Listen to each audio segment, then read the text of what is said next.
And I know that kids are being gamed in the system too. I mean, there have been a number of spectacular cases in America recently where school districts have been manipulating numbers because they know their funding depends on it. Well, at that point, you're not really talking about education anymore. You're talking about something else completely, the economics of education, the politics of education. It's not about learning.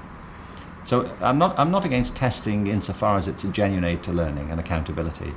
But this current culture, it doesn't seem to me to be very much for either. Have you noticed a change since you did your TED Talk in 2006, I think that was, and living in America? Have you noticed any significant progress in the American education system? Well, there's a very interesting analogy here, I think, in terms of systems. I often get teachers asking me, what can they do? You can't change the system. And I said, well, you have to understand what sort of a system it is. There are systems and there are systems. In mechanics, people talk about simple systems, like a lever, which is a very straightforward device, which multiplies the energy that you apply, and therefore makes it more efficient to lift something.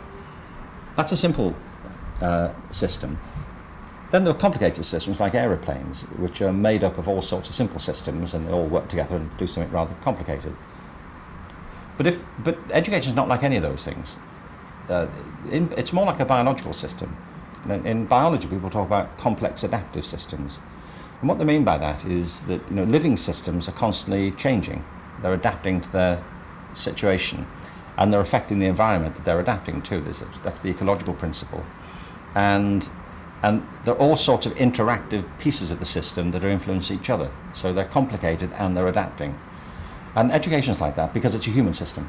It's not like a mechanical system. So when you look at education, you have to remember that there are all kinds of different interests at work. There are interests of individual students, of generations. There are interests of employers, of employers' groups. There are interests of academics and their professional identities, of unions, of parents, and of different geographical regions. It's a complicated system. And so the good news about that is that it is always adapting and changing. And the stuff I talk about, I see being implemented all over the place. That first TED Talk I did, we think it's been seen by over 300 million people in 150 countries. We get to that number because it's been viewed online, pushing on for 30 million times, which is not Gangnam Style, I agree, but it's, I'm not prepared to twerk, I might, it just depends. I might get around to it. But it's also been seen in about 150 countries. And I get evidence all the time. People write to me, I get emails, I meet people at events, conferences who say they saw it, they've changed their entire school around it, or I've changed the way I teach because of this, or I've done something different with my kids because of this, I put them in a different sort of school, or we're homeschooling them, or we've talked to the teachers and we've changed what we're doing. The individual actions are what make this a complex adaptive system, and people all over the place I know are changing. And it's not because I've talked them into something. I think the impact of that talk is more that I articulated something people knew to be true. They just hadn't thought of it that way before. They hadn't put it into those sorts of words. And so I think in some odd way I've given people encouragement and permission, to do what they felt they should be doing anyhow. And so I see a lot of that change going on. And I know entire school districts, because I'm asked to speak to them a lot. I've spoken to school district conferences, I think probably 5 or 6 in the past month, where the whole district's saying we're changing this around now, we're going to try and put these things into practice. So I'm most keen not to polarize it and say, well, it's all teachers are great and it's all the administrators are a problem, or the politicians. There's people who get it at every level and people who don't.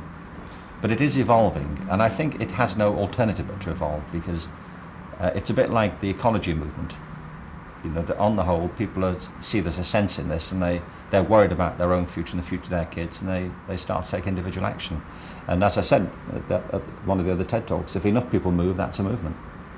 And if the movement's big enough, that's a revolution. And I think that's beginning. I'm not saying it's going to be simple or it's all done.